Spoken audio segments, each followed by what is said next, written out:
But remember, dreams without goals are just dreams.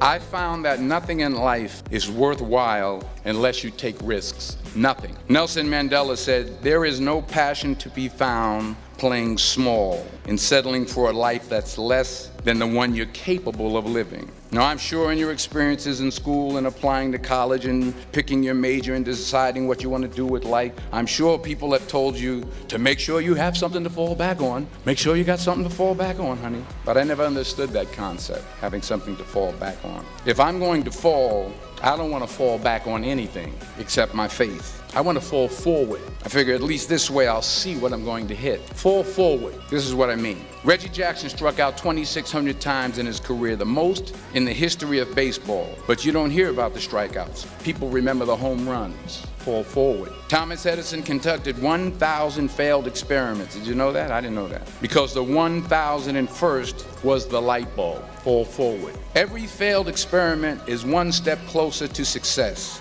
You've got to take risks, and I'm sure you've probably heard that before, but I want to talk to you about why that's so important. Don't be afraid to try new things, even if you don't think you may be a good fit. There is a big difference between refusing to make an attempt and just not being very good at it. Of course, there is always the possibility of failure, but if you are going to fail, you may as well fail big. Learn what you can and just get out there and see what difference you can make. If you weren't right for whatever it may be, then you have still come out of it with more knowledge than when you started. Much of life and the experiences that we have in it are open to many forms of interpretation. What you take out of any situation is often what you bring into it yourself. Analyze your own thoughts and feelings and decide how what you are witnessing affects you and how it may affect others. If you take issue with something that happens, consider all of the possibilities of why it has occurred instead of jumping to conclusions. The answer may be much more reasonable than you had originally thought. With an open mind, you open up opportunities for yourself. Never forget the mentors in your life who have helped you realize those chances as well. Many have come before you, and we can recognize them. But it is also your responsibility as a human being to make a difference in the lives of others. Be kind whenever possible and help to make a positive impact. Choose positivity and allow yourself the chance to seize the opportunities that come your way. When I was in college, up the street, the first two major acting roles I played were the two main acting roles of Robeson's career. Eugene O'Neill's The Emperor Jones, that's the first play I ever did. I played the lead. And then Othello. When I did Othello, there was an English teacher there by the name of Bob Stone, who came out of retirement, played Brabantio, which is Desdemona's father. Well, Bob Stone was in Othello with Paul Robeson, and he was very instrumental and complimentary, and he's a very large part of the reason that I'm here now, just the guidance and sort of shoring me up and giving me confidence in my ability. At that young age, he saw something in me and he expressed it, and it gave me the fuel. It's like, okay, yeah, I can do this.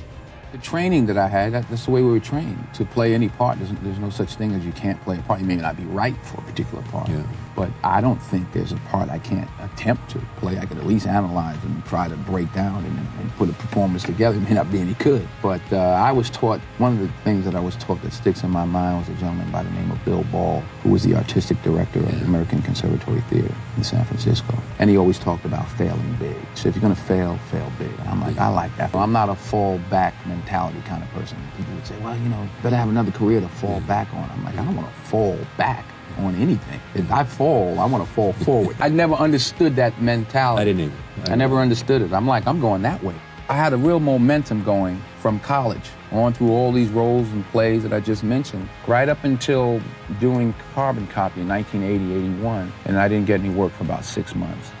Spike would just load the camera up and I'd just start talking. I could just pull from things I'd learned and memorize and knew, you could talk about the table. He's, oh, that's a black table, you could do anything. You could just improvise. So I just go and go and go. The thing about great writing, August Wilson, Eugene O'Neill, you name it, Arthur Miller, Tennessee Williams, there's so many layers. It's not just one thing. It's open to interpretation. You know, I've heard people say things, well, I felt he was this and that. I was like, oh, I never thought about that, but okay. You know, people ask me, well, what do I want them to get from the film? I say, well, it depends upon what they bring to it. So what you see in Troy or feel about Troy has to do with your own life and, you know, standards and all of you. When you talk about racial and you talk about discrimination, maybe, what if he just wasn't good enough? See, it's so easy to just say, oh, it's because of this. It's because of racism. Oh, I didn't get the job because of that. Maybe you weren't good enough. Maybe, like his wife says, you were just too old. Why don't you, she says, why don't you just admit it? You were too old. He's the one that's hung up on,